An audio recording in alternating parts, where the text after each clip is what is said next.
continue. Ésaïe 20, verset 3. Nous parlons toujours des signes et des présages. C'est très important. Ésaïe 20, verset 3.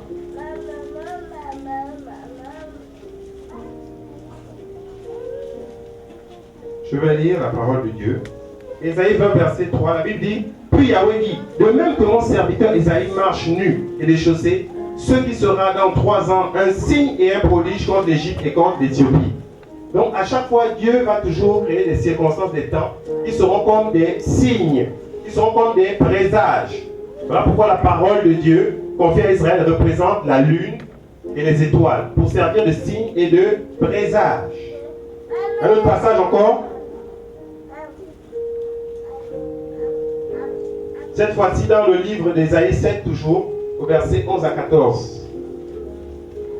Ici nous parlons des signes et présages que Dieu nous donne. Et nous en avons plusieurs actuellement qui s'accomplissent sous nos yeux. Ésaïe chapitre 7, 11 à 14, la Bible dit, demande pour toi un signe à Yahweh. Demande pour toi un signe à Yahweh, ton Dieu.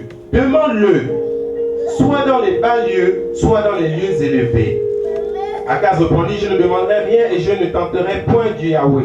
Alors Ésaïe dit, écoutez maintenant, toujours écoutez. Ô maison de David, est-ce trop peu pour vous de laisser les hommes que vous lassiez aussi mon Dieu? C'est pourquoi le Seigneur lui-même vous donnera un signe. Voici une vierge sera enceinte et elle enfantera un fils et elle lui donnera le nom d'Emmanuel. Le plus grand signe que Dieu a donné à cette génération, c'est Jésus-Christ de Nazareth. C'est le fait qu'une jeune juive puisse concevoir de manière immaculée. C'est-à-dire que Joseph n'a pas connu Marie pour mettre au monde Jésus. Elle a été couverte par l'homme du Saint-Esprit et miraculeusement, son intérieur a été fécondé et Jésus-Christ de Nazareth est venu à l'existence. Il dit, demandez, je vous donnerai un signe. Le signe que Dieu a donné à cette génération, c'est Jésus-Christ de Nazareth. Voilà le signe que Dieu existe. Pour que les hommes voient. Parce que les hommes se disent, Dieu, qui est Dieu? Nous les habitants connaissaient Dieu avant qu'on nous apporte l'évangile. Non. Le signe que Dieu a donné aux hommes, c'est Jésus. Jésus est Dieu. Et Jésus est paru dans la fin des siècles, dans cette génération, pour séparer les ténèbres avec la lumière. Parce que les hommes étaient dans la confusion, pour délivrer l'homme de l'esclavage du péché de Satan. Et c'est les signes. Voilà pourquoi c'est la parole de Dieu qui nous sert de lune, d'étoile, comme signe, comme présage, comme événement pour savoir, pour connaître la parole de Dieu, pour voir que la parole s'accomplit en son temps. Alléluia. Donc on voit ici l'importance des signes et des présages. Si vous voyez, c'est une évolution. Donc Dieu est le seul qui révèle l'avenir. Von Ganga vous dit souvent des choses, mais ces choses sont fausses. On se rend compte que depuis le livre de la Genèse, on parlait déjà de la fin des temps. L'avenir avait déjà été prévu depuis la Genèse, vous vous rendez compte, avant l'Apocalypse. Et Dieu donc est le seul à révéler l'avenir. On peut voir ça dans Ésaïe 48. On va beaucoup lire aujourd'hui, vous pouvez prendre des notes. Dieu est le seul qui révèle l'avenir longtemps d'avance. Longtemps. Pour pas que l'homme dise, je savais que ça devait arriver. Quand je vois ça, oh, mais je savais. Non. Dieu révèle des choses longtemps d'avance, des choses même que l'homme ne pouvait imaginer. Dieu avait déjà vu ça, que le monde sera comme ça. Et on peut le voir en étudiant les prophéties. Ésaïe 48, 1 à 8. Je vais lire rapidement. Oui. Nous sommes dans les pas. Un enseignement, c'est très important. Il dit toujours, écoutez ceci. À chaque fois que Dieu parle à son peuple, c'est écoutez, entendez, comprenez et obéissez. Maison de Jacob qui est appelée du nom d'Israël et qui est sortie des eaux de Juda, qui jurait par le nom de Yahweh et qui fait mention du Dieu d'Israël, mais non pas conforme à la vérité et à la justice. Il parle aussi à l'église. Beaucoup disent qu'ils sont de Jésus, beaucoup se réclament d'être fidèles, mais ils ne marchent pas selon la vérité. Et il interpelle sur les enfants d'Israël qui faisaient la même chose. Vous dites que vous êtes du nom de Yahweh, que vous êtes de la vérité, mais vous ne marchez pas selon la justice, comme les chrétiens dans cette époque. Car ils prennent leur nom de la Sainte Cité. Et ils s'appuient sur le Dieu d'Israël dont le nom est Yahweh des armées. J'ai déclaré les premières choses dès le commencement. Dieu a parlé de la fin des temps dès le commencement dans le livre de Genèse. Genèse, c'est le livre de commencement. Genèse en français, c'est commencement. J'ai déclaré les premières choses dès le commencement. Elles sont sorties de ma bouche et je les ai publiées. Je les ai faites subitement et elles se sont accomplies. Parce que je savais que tu es obstiné, que ton cou a une barre de fer et que ton front est des reins. Je t'ai déclaré ces choses dès lors. Je les ai fait entendre avant qu'elles arrivent. Dieu a parlé depuis la genèse de ce qu'on vit aujourd'hui. Afin que les gens sachent que, la seule personne qui peut parler de l'avenir, longtemps d'avance, il n'y a que Dieu. Un homme ne peut pas. Que ce soit les prophètes, que ce soit Jacob, que ce soit Jean, toutes ces choses-là, c'est Dieu qui les lui a données. C'est pour faire la différence entre le véritable Dieu et le Dieu des nations et les différentes idoles que les gens adorent. Ce qui ne peut pas prophétiser longtemps d'avance sur la condition, sur la situation de l'humanité. Il dit, parce que je savais que tu es obstiné, que ton cou est une barre de fer et que ton front est des reins. Aujourd'hui, lorsque nous voyons le monde actuel, mais nous comprenons que la prophétie biblique concernant la fin des temps est réelle. Aujourd'hui, lorsque nous voyons le monde actuel, même ceux qui ne connaissent pas Dieu, ils savent que nous voyons les derniers jours. Oui, parce que ce qui se passe actuellement a été dit déjà. Et nous allons évoluer, vous allez voir, on va décortiquer certaines prophéties. Vous allez retrouver tout ce qui se fait actuellement. Tout ce qui se fait actuellement, mais c'est dans la Bible. Ça a été dit depuis longtemps. Il dit, parce que je savais que tu es obstiné. Il dit au verset 6, tu l'entends. Il dit, tu l'entends, vois tout cela, et vous ne l'annoncerez-vous pas. Je te fais entendre dès maintenant des choses nouvelles et qui étaient en réserve que tu ne savais pas. Il nous annonce des choses nouvelles qu'on ne connaissait pas concernant la fin des temps. Elles sont créées maintenant et non pas depuis le commencement. Et avant ce jour-ci, tu n'en savais rien. Tu n'en avais rien entendu afin que je ne dise pas, voici, je le savais bien. Il ne faut pas que les gens disent, ah, mais on savait que le monde allait finir comme ça. Ah, on savait. Non. Personne ne savait ce qui allait se passer aujourd'hui. Mais Dieu avait annoncé ces choses longtemps d'avance. Longtemps. Voilà pourquoi les seuls qui savaient qu'il va y avoir la fin du monde, c'était les enfants d'Israël. Jusqu'à aujourd'hui, vous allez rencontrer des gens qui vont dire qu'il n'y aura pas la fin du monde. Mais les disciples, vous allez remarquer, ce sont eux qui vont venir devant Jésus, ils vont dire, Seigneur, dis-nous, quand arriveront ces choses et quand sera la fin du monde? Les disciples savaient déjà qu'il y aura la fin du monde, parce qu'en Israël, les Juifs, ils lisaient déjà la Torah, et ils savaient que la fin du monde était là depuis la Genèse. On parlait déjà de la fin du monde. Ils ne savaient pas Jésus, eux-mêmes ont dit à Jésus, dis-nous quand sera la fin du monde. Les gens disent qu'il n'y aura pas la fin du monde, mais non, il y aura la fin du monde. Et les gens qui savaient qu'il y aura la fin du monde, c'était les enfants d'Israël. Nous ne connaissions pas qu'il y aura la fin du monde. Nos dieux, nos traditions ne nous avaient jamais révélé qu'il y aura la fin du monde. Nos divinités, les idoles païennes africaines, n'ont jamais parlé de la situation du monde actuel. Jamais. Donc, quand nous allons étudier, nous allons voir que Dieu a parlé avec précision dans les détails de ce qui se passe aujourd'hui. La condition des chrétiens, la condition des nations, la condition d'Israël, ce qui se passe, c'est écrit dans la Bible. Donc, plusieurs passages nous montrent que Dieu révèle l'avenir. Ésaïe 41, on va travailler cette fois avec des lecteurs. Est-ce qu'on peut avoir un micro?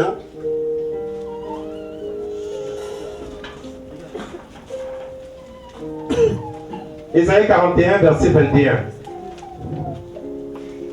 Il dit, prenez votre cause, dit Yahweh, et mettez en avant les fondements de votre cause, dit le roi de Jacob, qui les emmène et qui nous déclare ce qui doit arriver. Déclarez-nous que veulent dire les choses qui ont été auparavant, et nous y prendrons garde, et nous serons leur issue. Ou faites-nous entendre ce qui est prêt d'arriver. C'est extraordinaire. Dieu dit au verset 23, Ésaïe 41, verset 23, il dit, déclarez les choses qui doivent arriver dorénavant. Qui peut dire ce qui doit arriver dans le futur? Ce n'est pas les fausses prophéties, oh, j'ai vu que tu vas te marier, oh, tu seras élevé, c'est pas ça. Les prophéties qui parlent du futur, longtemps d'avance. Il déclarez-nous les choses qui doivent arriver dorénavant. Et nous saurons que vous êtes des dieux. Pour savoir si c'est le véritable Dieu. Dieu lui-même il se met au défi. Il dit, bon, vos dieux des nations, c'est Dieu non. Qui vous dit ce qui va arriver dans le futur? Il dit, les enfants d'Israël, venez, vous adorez Baal, vous adorez Astarté, vous êtes dans les traditions des païens. Bon, que vos dieux vous disent le futur. Et on saura, ce sont les dieux. Ils parlent. Il est là au défi, il dit, déclarez les choses qui doivent arriver dorénavant. Et nous saurons que vous êtes des dieux. Faites aussi du bien ou du mal. Et nous serons tous étonnés. Puis nous regarderons ensemble. Donc le fait que Dieu est le véritable Dieu, c'est parce qu'il annonce d'avance les événements futurs. Il a annoncé d'avance ce que nous vivons aujourd'hui. Et nous sommes rassurés parce que nous regardons sa parole. Et bien d'autres passages sur qui note. Il peut prendre Ésaïe 45, verset 20 à 21. Il peut aussi prendre Ésaïe 46, verset 9 à 10. Toujours Dieu qui révèle l'avenir. Dieu qui révèle le futur. Et donc Israël ici joue un rôle important. La parole que Dieu a à Israël, Dieu a confié à Israël, joue le rôle de soleil, comme on a dit, joue le rôle de lune, joue le rôle d'étoile, pour présider au jour, pour séparer le soleil avec les ténèbres. Pour servir de signes et de présages, les signes que nous voyons au quotidien. Pour nous dire dans quelle saison nous sommes. Nous sommes dans quelle saison? Israël ne joue pas souvent le rôle du soleil, de la lune et des étoiles, mais Israël aussi joue le rôle du figuier. Dans la Bible, très souvent, on parle d'Israël comme étant le figuier, l'olivier ou la vigne. Et là, nous allons entrer pleinement comme cela dans la parole prophétique. Nous allons commencer à observer, à voir les prophéties bibliques concernant les temps dans lesquels nous sommes. Et nous allons pour commencer par le livre de Matthieu 24, 32 et aussi de Luc 21, 29. Ce passage est très intéressant. Et là, nous allons rentrer de plein fouet dans les prophéties bibliques concernant les temps de la fin. Matthieu 24, verset 32, soyons concentrés. C'est l'étude. Et Jésus va parler, il dit, mais apprenez la leçon tirée de la parabole du figuier. Dès que ces jeunes branches deviennent tendres et que ces feuilles poussent, vous savez que l'été est proche. De même, quand vous verrez toutes ces choses, sachez que le Fils de l'homme est proche à la porte. Je reprends Matthieu 24, verset 32. Mais apprenez la leçon tirée de la parabole du figuier. Dès que ces jeunes branches deviennent tendres et que ces feuilles poussent, vous savez que l'été est proche. Et dans le livre de Luc 21, 29, si quelqu'un hier, on va donner le micro. On va travailler avec tout le monde. Ça nous permettra d'expliquer les prophéties. Luc 21, verset 29. Ici, nous voyons maintenant Israël en tant que figuier prophétique. Luc, oui. Luc 21, D'accord. 29. Oui. Et il leur proposa cette comparaison. Voyez le figuier et tous les autres arbres. Quand ils commencent à pousser, vous savez de vous-même en regardant que l'été est déjà proche. Vous aussi de même, quand vous verrez arriver ces choses, sachez que le royaume de Dieu est proche. Amen. Ici, Jésus parle de quelque chose d'intéressant. Il parle du figuier. Il dit que lorsque vous allez voir les feuilles du figuier devenir tendres, sachez que l'été est proche. Mais les disciples savaient ce que signifiait le figuier. Parce que dans la parole, on parlait déjà d'Israël en tant que figuier. En tant que figuier prophétique. Et ce qui se passe en Israël, la parole qui a été confiée à Israël nous permet de savoir dans quel temps nous sommes. Et plusieurs passages le montrent dans la Bible. Deux personnes vont prendre Osée 9, 10 et Joël 1, 7. Le figuier.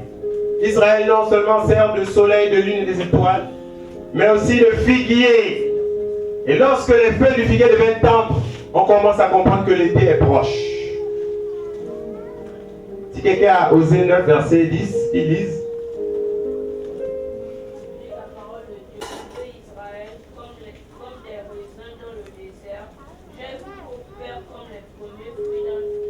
Amen. Mais ils sont allés faire Baal-Péor. Tu peux reprendre s'il te plaît, reprends le verset. J'ai trouvé Israël comme des raisins dans le désert. J'ai vu vos pères comme les premiers fruits d'un figuier. Mais ils sont allés faire Baal-Péor. Amen. Tu peux t'arrêter là. Donc, Dieu dit que j'ai vu vos pères comme quoi? Comme les premiers fruits d'un figuier. Donc, Dieu lui-même compare Israël à un figuier. On peut prendre le livre de Joël 1, 7 à 12. Si quelqu'un y est.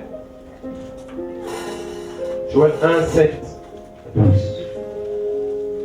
Donc quand Jésus parle de la fin des temps, il fait une comparaison tirée de la parabole du figuier. Les disciples comprennent le langage. Le figuier, lorsque les feuilles deviennent tendres, l'été est proche. Cette parabole-là, il s'agissait de quelque chose. Et les disciples comprenaient le langage de Jésus. 7 à 12. Elle a réduit ma vigne en désert, et elle a ôté l'écorce de mes figuiers. Elle les a dépouillés et les a abattus. Leurs branches sont devenues toutes blanches. Lamente-toi, comme une jeune fille qui se ceint d'un sac pour pleurer le mari. Tu peux t'arrêter là. Donc, nous avons plusieurs passages. Pour ceux qui veulent noter Israël en tant que figuier, nous on a aussi les gens qui sont le plus informés du retour de Jésus, mis à part les chrétiens, ce sont les francs-maçons. Voilà pourquoi ils se préparent pour la troisième guerre mondiale qui aura lieu à Jérusalem, la bataille de l'Armageddon. Les gens ne savent pas ça. Ils ne voient pas ce qui se passe au conflit en Syrie, ils ne savent pas que ce conflit-là, au bout d'un moment, ça va descendre sur la partie d'Israël. Ils ne savent pas tout ce qui se passe. Ils sont là, ils ne voient pas tout ce qui se passe. La manipulation, les crises économiques qu'on crée, c'est pour détourner les gens de la vérité. Que les gens ne sachent pas que le Seigneur va revenir. Que les gens ne croient même plus en Dieu. Il dit quel sera le signe de ton avènement et de l'achèvement du siècle. La fin du monde, les derniers jours, l'achèvement du siècle. Le présent siècle, le mauvais doit s'arrêter. Le siècle de l'iniquité et de l'injustice, le règne de l'homme, accompagné de Satan, va s'arrêter. Donc on dit, dis-nous quand ces choses vont arriver. On va donc détruire le temps et tout le reste. Et ces choses vont s'accomplir. En l'an 35, en l'an 70 plutôt, après Jésus-Christ de Nazareth, donc ça dit que 37 ans après que Jésus soit allé dans le ciel, donc à l'an 70 de notre ère, ce que Jésus-Christ a dit concernant le temple, il dit, voyez-vous, pas pierre sur pierre ne restera, que tout sera démoli. Ils vont ôter pierre par pierre pour remplacer le temple là. Parce que le temple avait été construit avec des grosses blocs de pierre. Et 37 ans après Jésus, donc à l'an 70 de notre ère, il va se passer quelque chose. À l'époque, l'empereur romain s'appelait Flavius Sabronius Vespasien. Il était empereur tout-puissant à Rome.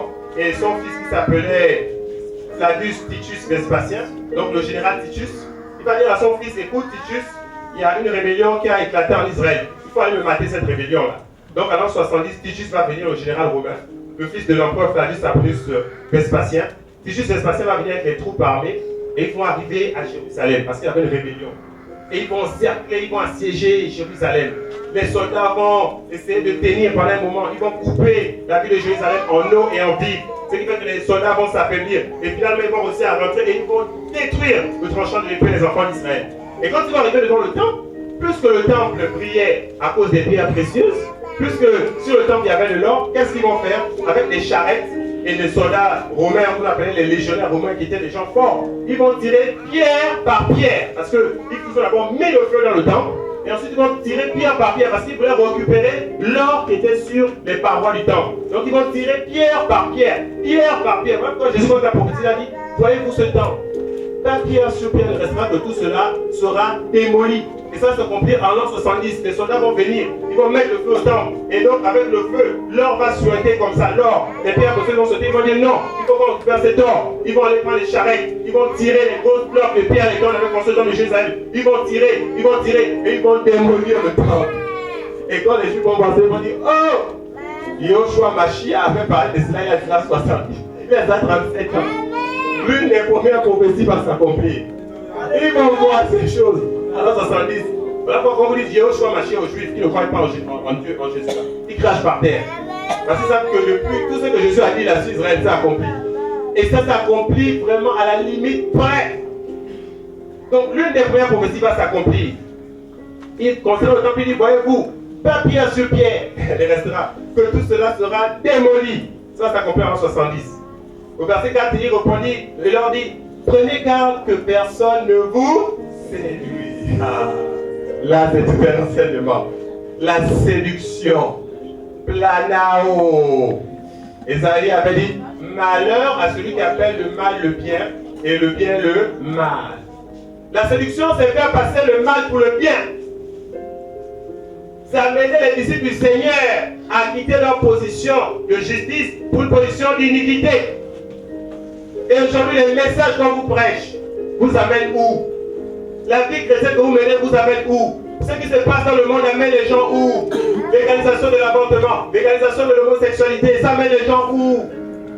Légalisation même de l'euthanasie. Bon, il est malade pour abolir sa souffrance, il peut demander à ce qu'on le tue, mais c'est pas, en fait on n'a même pas tué, c'est l'euthanasie parce qu'on doit abolir sa souffrance. Donc on légalise le meurtre. Oui, l'euthanasie. Quand quelqu'un est malade, il peut dire non, mettez fin à mes souffrances. Il demande qu'on le tue, il se suicide. C'est légalisé. Légalisation même des mariages des lesbiennes. Légalisation de la consommation de la drogue. La séduction. Regardez les assemblées, les messages qui sont prêchés, la séduction. Venez à Jésus-Christ, vous allez vous marier. Venez à Jésus-Christ, votre élévation. Venez à Jésus-Christ, vous allez posséder. Ce qui va que dans vos cœurs là, les messages que vous avez là, c'est la séduction. Beaucoup parmi vous là, vous pouvez marcher pour la vérité, vous êtes déjà dans la séduction. Vous êtes déjà en train de vous éloigner de Dieu. Regardez, la chaîne la plus suivie du Gabon, c'est quelle chaîne? C'est pas Nouvelle As. Si. C'est la chaîne la plus suivie du Gabon, la chaîne de la sirène des eaux. Beaucoup là, vous êtes des sirènes des eaux. Hein? Vous êtes des sirènes des eaux, vous faites tous les rêves, vous êtes devant la mer, tout ça là. Toujours séduire les gens, les mettre des choses ici, tout ça là, les fonds, c'est la séduction. La séduction du sexe. Les pasteurs couchent avec les femmes là-bas n'importe comment. La séduction le matériel, le bien matériel. Les gens sont dans la séduction. Les gens sont dans le mal. Les gens sont dans le péché. Donc Jésus va dire aux disciples, prenez garde que personne ne vous séduise. La fin des temps, mais c'est un temps de séduction. C'est un temps où le mal est avec le bien. Et le bien et le mal. Ceux qui veulent marcher dans la sainteté, oh, vous là, vous les chrétiens, là, vous êtes au TTS. Mon petit, tu sais, on ne peut plus vivre comme avant. Avant, ça c'était avant. Le monde a changé. Donc il faut aussi que tu mettes un peu d'eau dans ton vin. Voilà ce qu'on enseigne aux gens. Voilà pourquoi dans vos assemblées, là, c'est libéral. Vous pouvez faire ce que vous voulez. Vous pouvez donner la dîme, ce qu'on vous demande, donnez la dîme. Et vous venez à l'assemblée, vous avez des mini-jupes. Hein? Vous venez à l'assemblée, vous vivez avec un homme qui n'est pas votre mari. Le pasteur ne va jamais parler de ça. Hein? Parce que c'est la séduction. Il doit vous séduire, il a besoin d'argent. Lui-même, quand il vient approcher, c'est pour vous séduire. Le but, c'est de vous séduire. Ce n'est pas de vous gagner à Christ. Ce n'est pas de vous gagner à Christ. Pourquoi les gens sont remplis là? Parce que c'est Christ. C'est la séduction. Regardez les pancartes publicitaires. D'abord, est-ce que vous avez vu le nom de Jésus sur ces pancartes-là? C'est la photo de ces gens. Et c'est des termes de séduction. Mais oui, mais voilà le nom de Jésus. Pourquoi ils mettent leurs photos? Pourquoi ils mettent des images? Dieu n'est pas content l'histoire des images. Aujourd'hui, vous adorez l'image de la bête. Vous adorez l'image de la bête sans le savoir. Vous êtes plus devant la télévision que devant la Bible. Vous êtes dans les images, l'imagerie. Les images et tout ça, les gens s'embrassent, tout ça là. Ricardo avec Bernada. Angélica, la mère de Ricardo qui est contre Angélica. Tout ça, la même condition et nouvelles. Je sais dans quoi vous êtes actuellement. Amen. Le mariage, la séduction du mariage. Ce sont des idoles dans le cœur des gens. Des idoles, la séduction. Où il ne faut pas prendre la parole de Dieu comme c'est dit au mot. La Bible te dit que la parole, c'est on applique la parole, on entend, on comprend le pays. Ton pasteur te dit, mais tu viens avec le monsieur là. Mais non, mais c'est ton mari. Restez comme ça en attendant de vous marier. Non, c'est tout. C'est ton mari, tu vois, c'est ton mari. Le mari de l'autre, c'est ton mari. Et toi, tu envoies le feu à la femme de ce monsieur. Parce qu'en fait, c'est elle la sorcière. Hein? Donc, toi qui es un adulte à terre, c'est toi qui envoies le feu à la femme mariée, également. Voilà la conclusion. Amen. Donc, c'est la séduction. Vous savez, on se connaît. Donc Jésus avait vu ça depuis longtemps. Il avait vu que là, les derniers temps, les gens veulent être des pasteurs. Tout le monde veut être pasteur. Tout le monde veut être prédicateur. C'est terrible. Quelle séduction. Costume, cravate, ils sont habillés en blanc. La couleur de la tête de l'homme, sont en costume blanc. À des positions, hein, donc Photoshop, parce que c'est un appareil photo vraiment, il a un peu mis le fond de tête. Mais pourquoi pas sur le marketing? Donc, c'est la communication des entreprises. On a étudié ça. Il ne fait pas l'évangile. Est-ce que Jésus-Christ a dit le fait de ceux qui n'ont pas cette publicité-là? C'est pas un thème séducteur-là pour attirer les gens à lui. Jamais. Ce qui attirait les gens à Jésus, c'était l'onction. La véritable onction. L'onction attire. Et l'onction prise au jour. Quand on se fait Jésus, on sortait du péché. Mais pourquoi ces chrétiens ne sortent plus du péché? Ce n'est pas l'évangile. C'est la séduction, planao, détourner de la vérité. Les gens se détournent de la vérité. Les gens n'aiment plus entendre la vérité. Quand on prêche le message comme ça, les gens ne veulent pas. Les gens veulent qu'on leur parle des choses qui leur fassent plaisir. Donc nous serons obligés de rentrer dans la grande séduction. Nous allons faire des passages qui nous parlent de la séduction. On va commencer par le livre de Timothée.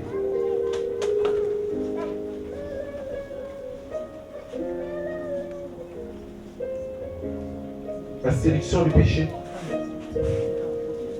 Plusieurs passages, tout un enseignement concernant la séduction. Tellement de choses à dire. C'est des choses que l'on connaît déjà.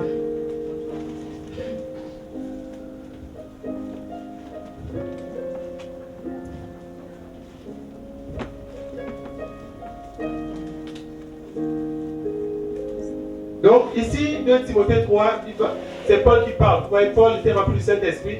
Il va lui aussi parler de quoi? Des derniers jours. Vous voyez. Donc tous les Juifs là-bas, ils connaissent les derniers jours. Ces choses avaient été annoncées depuis. Comment sera la nature humaine dans les derniers jours? Il dit, or sache ceci, que dans les derniers jours, qu'à la fin du monde, qu'à la fin des temps, voilà comment sera l'homme. Il surviendra des temps difficiles. La vie aujourd'hui est difficile. Ça peut se voir sur le visage de beaucoup là. Beaucoup là, quand vous regardez l'homme, vous comprenez que oui, elle est difficile. Il rit difficilement. Il sourit difficilement. Non, c'est bon.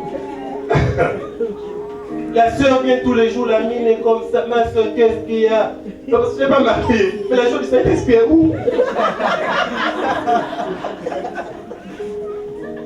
Il y a ma famille. Ils ont fait la même enfant. Tiens, permets ton enfant. Toi, j'étais dans le monde. Aujourd'hui, tu ne fais plus d'enfants. Et tu veux faire les enfants, tu es marié. Voilà le monde dans lequel nous sommes, la séduction du péché.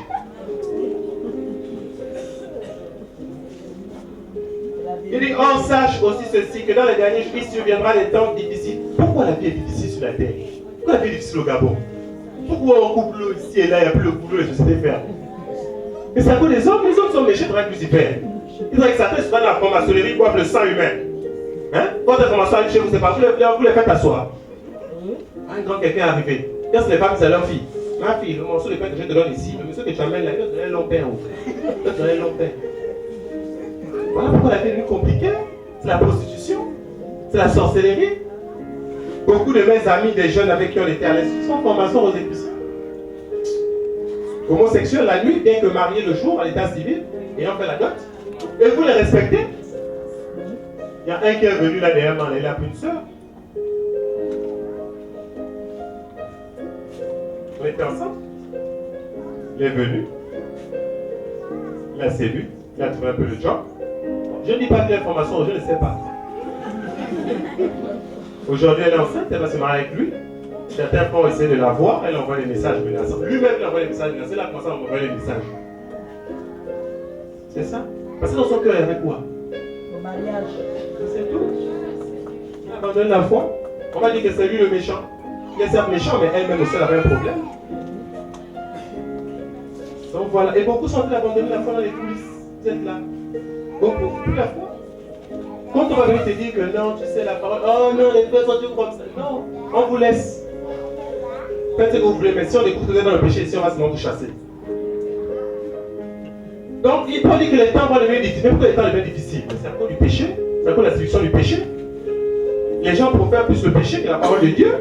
Est-ce que les gens veulent encore la parole de Dieu? Non. Vous ne voyez pas vos publicités. Publicité du parfum, les gens se déshabillent. Publicité du fromage, les gens se déshabillent. Publicité de la voiture, les gens se déshabillent. Mais qu'est-ce qu'une voiture a à voir avec la nudité? Mais c'est ça vos publicités, c'est ça les publicités. Vous ne pouvez pas être que vous suivez. On tue les gens, coup de feu, poursuite, voiture, tout ça, coup de feu, on tue. Mais vous êtes donné que les petits là aujourd'hui cassent les bouteilles, tuent les gens, pendant les gens n'importe comment. Et voilà. Voilà la génération. La maman elle-même à la maison ne sait pas, elle ne sait pas l'empagne, la nudité, tout ça là. Maman. Le papa est assis dans le bar en longueur de journée. Qui va dire à l'enfant qu'à 18 ans il faut aller se laver? L'enfant c'est debout, il veille, ils sont en train de veiller.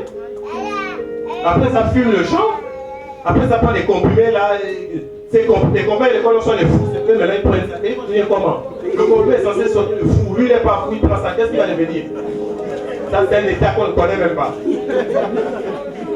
Et voilà la nation gabonaise. Les francs-maçons, les rosicruciens, les homosexuels. Une fille, tu sors à 23h, minuit, ma soeur, tu vas où? Mais 23h, elle sort. Une voiture gare, un 4x4, un gros véhicule, elle monte. Mais les filles n'ont pas peur. Non, elles montent toujours. Et après, oui, j'ai entendu un témoignage, j'étais avec le monsieur là, il m'a dit, un peu tué. Mais c'est la même histoire. L'autre là, elle a eu la grâce de Dieu, hein, celle du charbonnage là. Parce qu'on allait la tuer déjà. Oui, oui. Si elle pas la moutarde, pourquoi la sorte là, nue comme nue dans le péché là, hein? Elle va mourir. Oui. Et voilà, et on tue les gens comme ça, et ils vont continuer de vous tuer parce qu'ils savent que vous avez les poids faciles. Oui. Ils savent que vous n'aimez pas la parole de Dieu. Ils savent que vous aimez le matériel. Ils savent que vous aimez tout ce qui brille. Ils connaissent ça, les francs-maçons. Oui. Mais ils vont vous abattre, vous êtes des gibiers. Vous êtes des poulets. Mais vos pasteurs vont vous abattre parce que vous n'aimez pas la vérité. Ils savent ce que vous aimez. Le diable connaît ce que l'homme aime. C'est la séduction du péché. Voilà pourquoi la vie est devenue difficile. Parce que pourquoi la SCG coupe les gens? Je travaille à l'époque à la SCG. Pourquoi aujourd'hui tout le monde ne peut pas avoir la discussion en eau potable? Il y a trop de choses. D'abord la photo de la SCG, c'est qui? C'est pas la dame là, c'est pas une sirène. La sirène du sud de Ngouni là-bas, Mukoumi. Dame SCG, c'est pas déjà une sirène là. Et même encore, il y a eu beaucoup de choses. C'est les systèmes pour qu'on vous coupe l'eau, pour que la vie soit libre. Tout ça là, c'est pas des saints. C'est pour vous allez pleurer là-bas, rentrer dans leurs choses. Voilà pourquoi on rend la vie difficile aux gens. C'est pour que Vous rentrez dans le gouvernement mondial, que vous adorez l'image, la marque de la bête. Pourquoi vous disiez non à la foi?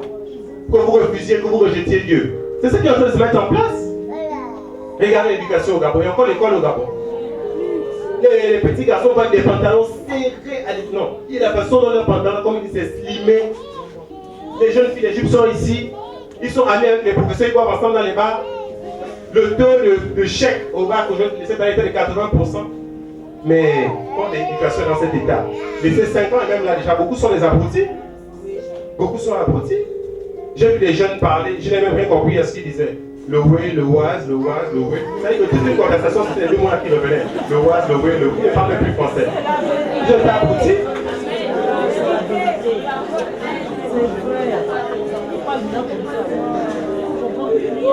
Aujourd'hui, vous qui êtes là, vous avez les bars dans vos maisons. On va parler. Il y a une soeur ici qui a ouvert un bar dans sa maison. Oui, non, c'est pas Jésus, c'est ça. Parce qu'on est là, on dit Amen, mais on n'est pas dans la vérité. C'est ça les temps de la fin. Oui. On sait comment ça fonctionne.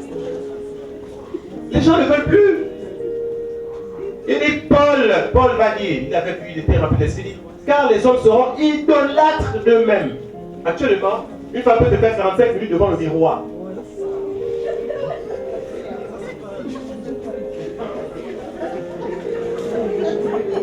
Téléphone portable va se filmer. En une semaine, tu prends 45 photos, tu as un problème. Tu as un problème, tu es idolâtre de toi, tu idolâtres ton image. Les gens sont sans disque avec des gros costumes, ils sont comme ça. Sous le soleil. Qu'est-ce qui se passe?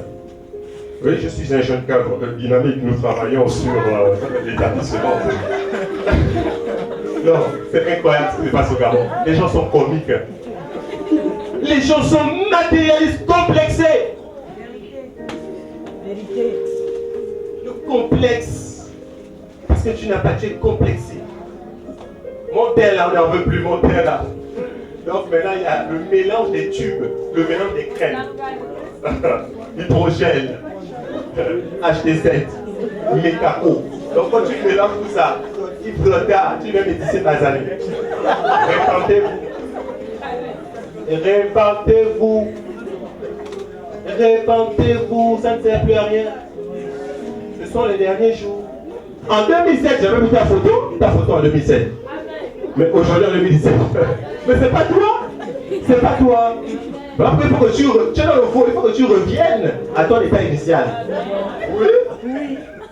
J'ai des photos des soeurs, on m'a dit, oh, regarde les soeurs là, comment j'ai dit, les soeurs étaient comme ça. J'ai dit, oh, on va la dénoncer celle-là, on est obligé. Donc il y a des problèmes. Les gens sont idolâtres d'eux-mêmes. Idolâtres de leurs enfants. Vos enfants sont devenus vos chefs. Vous ne pouvez même pas corriger vos enfants. Les enfants rois. Beaucoup de mes grandes soeurs, leurs enfants sont les enfants rois. On leur donne ce qu'on veut. Et après on m'appelle, tonton Samuel, il faut venir parler à ta fille. Je ne sais pas ma fille. Quand tu l'as éduquée debout là, machin, aujourd'hui ça fait 3 jours, je n'ai pas la maison, tu m'appelles, moi je veux dire quoi? Je veux dire, elle avait qu'à aller où elle doit aller. Vos enfants sont vos idoles, ce sont vos rois, vous ne les éduquez plus. Donc car les hommes seront idolâtres d'eux-mêmes, amis de l'argent. Regardez-moi ce trafic d'organes qui est au Gabon. Regardez-moi le trafic d'organes comme ça. Les gens boivent le sang. Et après vous allez les suivre, ils vont vous amener dans je ne sais pas quel programme et tout ça là.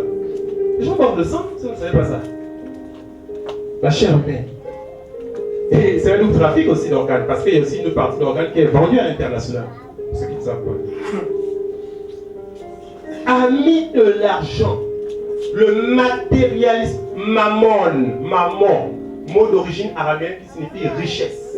Bien matériel. Le matérialisme. Comme tu n'as pas de portable là, tu es prêt à faire des choses. Regardez ces jeunes braqueurs là. Regardez-moi toute cette violence-là pour le matériel. Ils volent à leurs parents.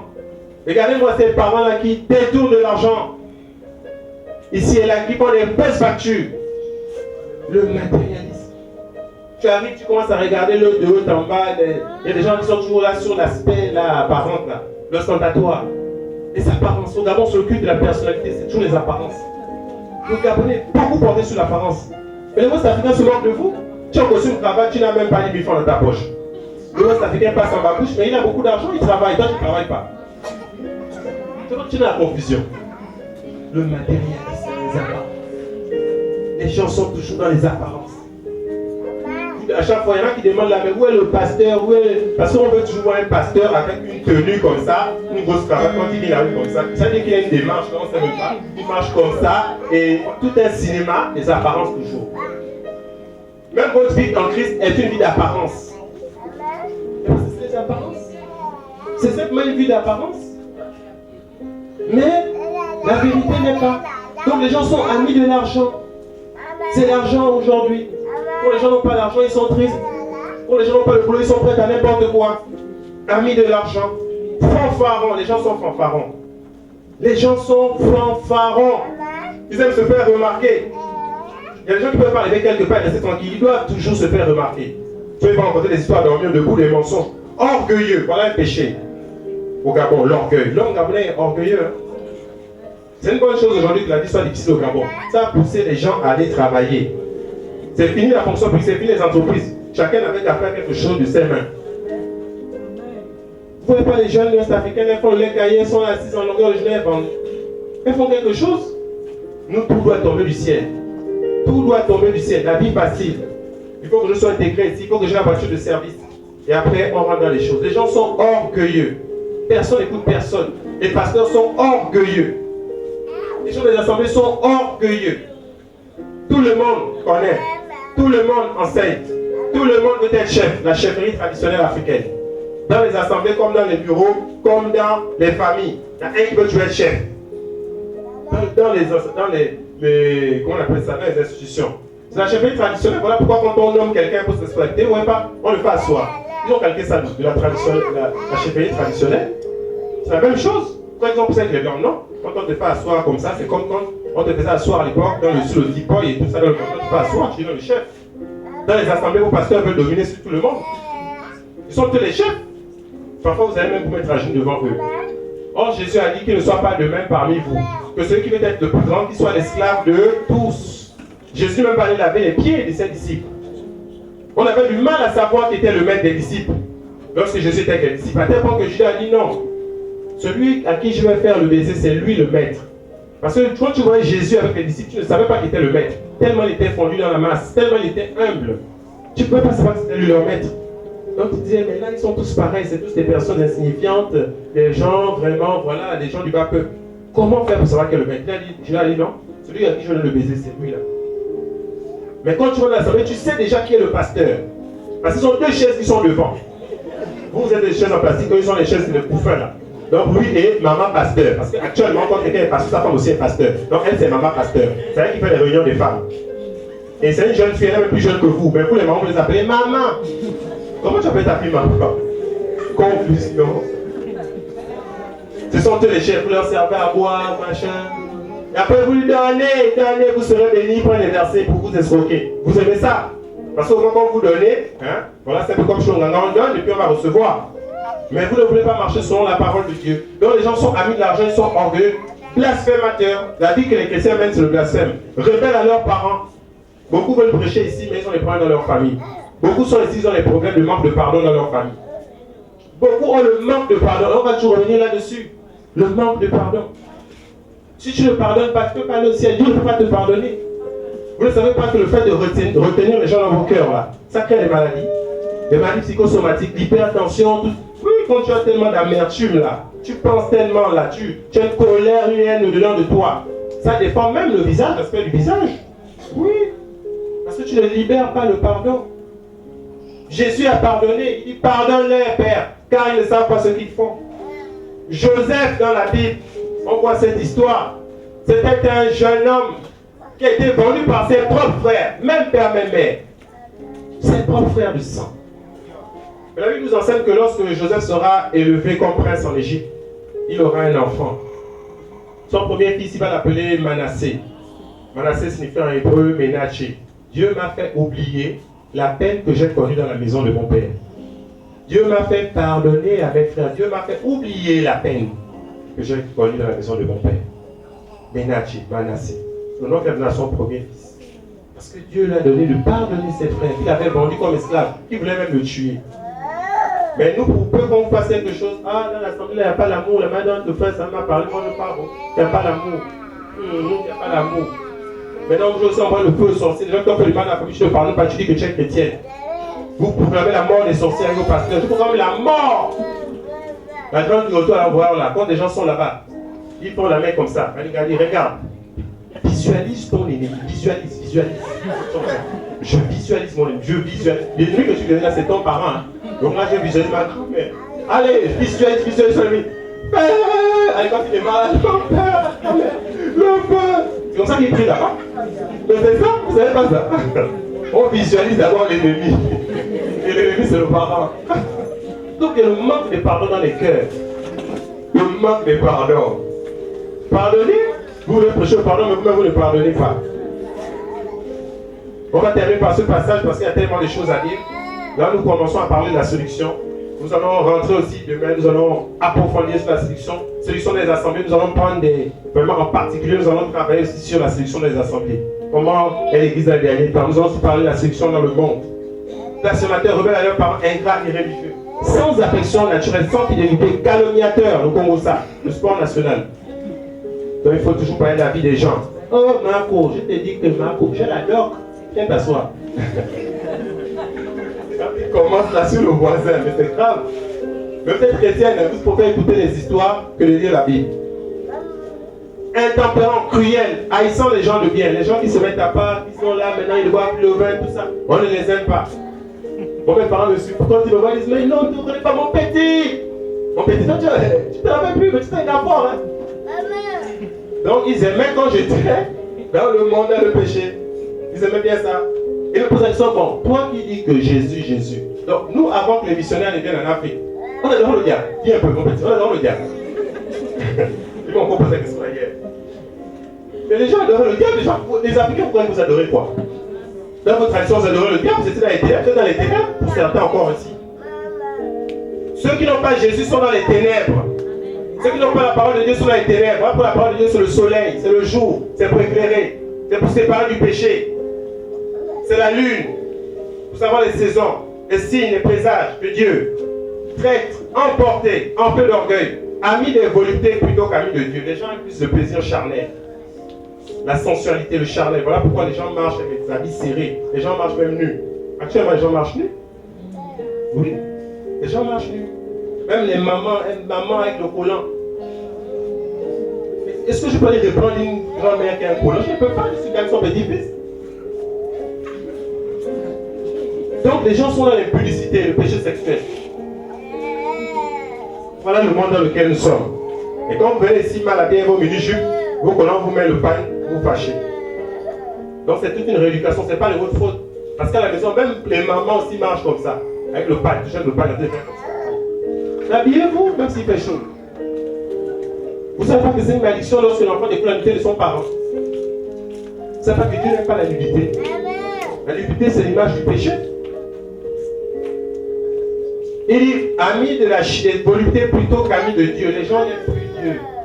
Malheureusement, voilà pourquoi on a pris ce temps d'enseignement. Pour nous interpeller à nous-mêmes. Parce que nous sommes dans les temps de la fin. Ayant l'apparence de la piété, mais ayant renié la force. Éloigne-toi de tels gens. Paul dit à Timothée, il faut t'éloigner de ces gens-là. Ils ont l'apparence des chrétiens. Ils ont l'apparence de la piété. Regardez la ruée vers les églises. Regardez le dimanche. Les assemblées à Libreville sont remplies. Regardez le nombre d'assemblées qu'il y a dans Libreville. Mais ce sont nos voisins, on sait aussi comment ils vivent. Regardez un pays comme ça. Regardez le nombre d'assemblées. Les gens ont l'apparence de la piété. Les gens ont le nom de Jésus dans la bouche. Quelqu'un peut que je te fasse mal, tu dis le nom de Jésus, le sang de Jésus, nul et sans effet. Tout le monde a la parole de Dieu dans la bouche. Mais ils ont renié la sainteté. Les gens ne veulent plus la sanctification. Les gens ne veulent plus la sainteté de Dieu. Ils veulent aller au ciel, mais ils ne veulent pas marcher selon les normes de la parole. Donc, nous sommes arrêtés au terme pour aujourd'hui. Il est 20h22. 20h10. Et je ne sais pas, j'avais quand même à cœur de laisser un tout petit peu quelques questions par rapport à ce thème qu'on a commencé à développer, parce que ça s'est passé. Nous avons vu Israël, Jacob, qui est le premier à parler de la fin des temps, qui est le premier à parler de l'issue de l'humanité, qu'il y aura une fin du monde, que le présent siècle mauvais, méchant, dirigé par Satan et les hommes va s'arrêter, et qui va interpeller les enfants d'Israël à écouter, entendre, comprendre pour obéir à la parole. Nous avons vu que Israël dans le monde, sur le plan spirituel, est comme le soleil pour éclairer. Que la parole que Dieu a confiée à Israël, la parole de Dieu, est comme des luminaires dans le ciel, pour servir de signe. Et cette parole-là, nous voyons que ces signes s'accomplissent, ces choses qui ont été prédites d'avance sont en train de s'accomplir sous nos yeux. Et nous avons vu que les prophéties que Jésus-Christ lui-même a eu à dire concernant la fin des temps ont commencé à se réaliser depuis l'an 70. Et on va voir avec le temps toutes les prophéties. Nous voyons aujourd'hui que nous sommes dans les temps de la séduction. Voilà pourquoi Jésus va dire aux disciples, prenez garde que personne ne vous séduise. Parce qu'aujourd'hui, tout est basé sur la séduction. Pour vendre un produit, il faut séduire les gens. Les politiciens, pour vous amener à rentrer dans leur parti politique, ils vous séduisent. Les pasteurs, pour vous amener à prendre votre argent, ils vous séduisent. Les gens vous séduisent. Tout le monde séduit son prochain, tout le monde ment à son prochain. Tout le monde est dans l'hypocrisie. C'est la séduction qui signifie planer ou détourner de la vérité, égarer du droit chemin. Tout est fait, le monde a mis le monde en place, le système, le cosmos, le gouvernement sans Dieu, les institutions, les écoles, les églises, les lois qui sont votées sont faites spécialement pour détourner les gens de la vérité. Les films, les publicités, Internet, les réseaux sociaux, tout cela converge vers un but. Vous détournez de la vérité pour adorer la bête, pour vous rendre encore plus méchant. Parce que déjà l'homme a des penchants mauvais à cause du péché d'Adam. Mais là, avec le système en place, la fin des temps, parce qu'il y a un gouvernement mondial, parce que les gens doivent adorer la marque de la bête, parce que Jésus a bien enlevé les chrétiens. Et donc les gens commencent à adorer la marque de la bête, même dans les assemblées, au travers des messages qu'ils écoutent, au travers des fausses doctrines, au travers des religions, dans les familles. On pousse les gens à être dans le péché. Les parents eux-mêmes, il n'y a plus la vérité. Donc, nous allons continuer demain, mais s'il y a quelques questions par rapport à ce thème, parce qu'il y en a qui prennent des notes, et comme c'est un enseignement, on est toujours obligé d'ouvrir une petite brèche. Et demain, nous allons rentrer, nous allons continuer. Nous allons voir aussi, nous allons voir le jour de Yahweh, parce qu'ici, nous avons vu la fin des temps. Nous allons aussi développer un aspect, donc la fin des temps comme étant le jour de Yahweh. Nous allons continuer de développer dans la sélection. On va peut-être travailler sur l'église. On va voir l'église dans la fin des temps. C'est très important, comment l'église fonctionne. Parce que nous sommes les enfants de Dieu. Et peut-être par la suite aussi, nous allons voir Babylone, donc le système mondial, sur le plan politique, le plan économique, nous allons voir militaire. Et samedi, nous aurons aussi une projection qui nous montre dans quel temps nous sommes, comment la troisième guerre mondiale est en train de se mettre en place. Vous allez comprendre pourquoi Donald Trump menace déjà la Corée du Nord, Vladimir Poutine, la Syrie, l'Iran. Vous allez voir comment les choses sont en train de se mettre en place. On va parler peut-être aussi du Gabon, comment le Gabon fonctionne, comment la franc-maçonnerie, depuis la création de la loge, la première loge qui a été créée par les premiers présidents, les fondements qu'ils ont jetés pour le Gabon sont dans cet état.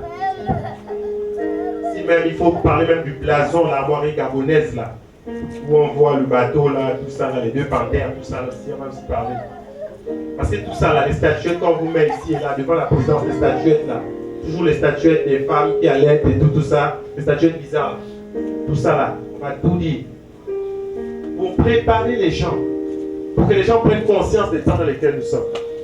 Pour que les gens réalisent que Lucifer est en train d'amener beaucoup en enfer. Les gens vont comprendre pourquoi les gens ne font que mourir là, chaque jour un peu plus là.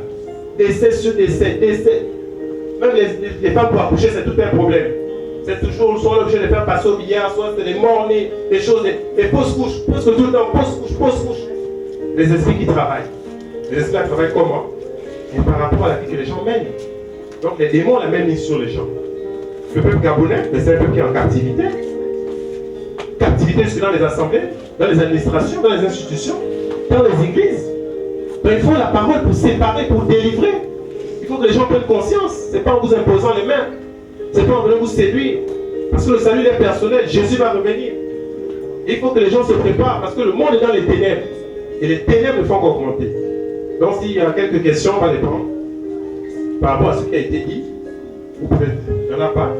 Ok. Oui, la sœur. Lorsqu'il parlait des disciples qui avaient vu Jésus devenir Dieu, je pas à ce niveau-là. Est-ce que Jésus était d'abord non-Dieu et après il voyait Jésus, il devenait? Parce que quand j'entendais, tu insistais. Ok, d'accord. En fait, c'est que Jésus a pris la forme qu'il avait au ciel. Hein? Quand je dis devenir, en fait, c'était en fait quitter d'un état à un autre. Donc, quand j'utilisais devenir. En fait, Jésus est Dieu. Alléluia. La Bible dit que la parole s'est faite chair. Et si vous lisez le premier épître de Jean, il dit que ce que nous avons entendu, il dit ce qui était dès le commencement, ce que nous avons entendu, que nos yeux ont vu, que nos mains ont touché, concernant la parole de la vérité. Ouais. Donc ce qui était dans le commencement, c'est Dieu. Ils ont entendu la parole de Dieu depuis les prophètes, les vieux prophètes, depuis Jacob. Et maintenant nos yeux ont vu, nos mains ont touché. Ce qui était dans le commencement, ils ont touché, c'est-à-dire parler de Jésus-Christ, qui est le véritable Dieu. Donc Jésus est Dieu, mais l'expression que j'essaie de devenir, en fait, c'est en fait d'un état à un autre. La transfiguration. Donc Jésus a pris sa véritable forme divine. Il a révélé ça aux trois disciples. Et il a dit ne parlez pas encore de ça, vous allez parler de ça après. Donc il y a une confusion. Dans le monde, on ne croit pas que Jésus est Dieu. Or Jésus est Dieu le Père. Il va dire à Philippe, celui qui m'a vu a vu le Père. Ne crois-tu pas que je suis dans le Père et que le Père est en moi? Donc Jésus est Dieu, il est le véritable Dieu. Il est venu sur la terre afin de nous révéler non seulement comment l'homme doit marcher, mais qui est Dieu. Il dit, nul n'a jamais vu Dieu, mais Jésus-Christ le Fils, celui qui est dans le sein du Père, nous l'a manifesté, nous l'a révélé. Donc Jésus est Dieu. Et nous le disons, Jésus-Christ est Dieu. Comment voyez-vous qu'en 2000 ans, les gens continuent d'invoquer le nom d'un homme et ils sont sauvés, ils sont guéris? Comment le nom d'un homme peut guérir? C'est parce que c'est le nom de Dieu. C'est parce que c'est Dieu qui guérit. Yahweh Rapha, le Dieu qui guérit. Comment les démons sont chassés? Ce n'est pas le nom d'un homme. Donc nous avons besoin de Jésus. Il y a une autre question? Voilà Jésus. Donc pour ce soir, nous sommes arrivés au terme. On va quand même prier, alléluia. On va prier pour que Dieu nous aide. Dans mon cœur coule un amour profond pour celui que j'aime tant.